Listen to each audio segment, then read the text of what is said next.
Hey, salut à tous! Vous êtes sur la chaîne Nature Audrey et je suis encore en train de me promener en forêt en Nouvelle-Calédonie et là je tombe sur quoi? Un giroflier.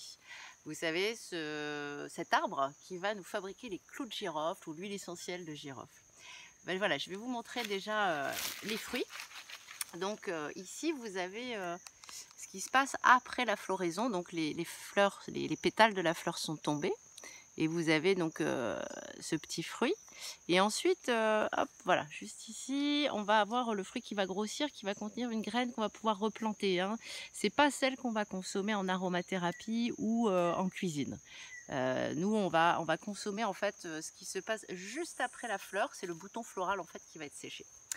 Alors l'huile essentielle de girofle ou le clou de girofle, bah, c'est une plante bien connue de la dentisterie puisque ça va servir à anesthésier, à assainir les zones de dents au niveau inflammatoire.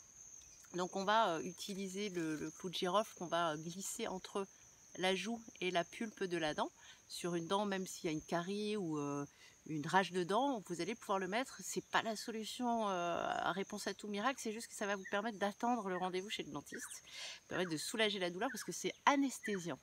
Donc vous glissez le clou de girofle tout simplement hein, entre la pulpe et entre comment dire la gencive. Pardon, la joue et la gencive.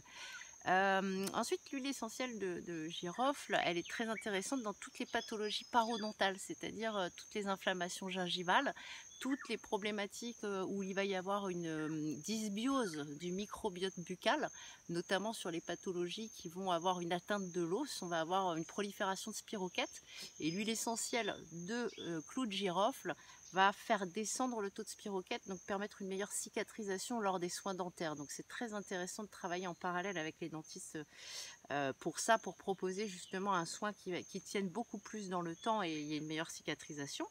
Une huile essentielle aussi plus, on va dire, plus à la maison, plus domestique, c'est de planter les clous de girofle dans une peau d'orange en fait, ou dans une orange ou un agrume, mais l'orange est mieux parce qu'en plus ça se marie bien.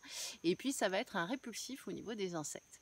Donc le clou de girofle, c'est traditionnellement en aromathérapie, on l'appelait Eugenia caryophyllus. Et j'ai une grande discussion avec mon compagnon qui est fanat de plantes et qui me dit que c'est un zizigium. Donc je vous donne la réponse sous la vidéo une fois que nous sommes rentrés et qu'on va vérifier au niveau du nom latin. Donc voilà, n'hésitez pas à vous abonner, à liker, à partager si ça vous a intéressé. D'ici là, moi je vous embrasse bien naturellement.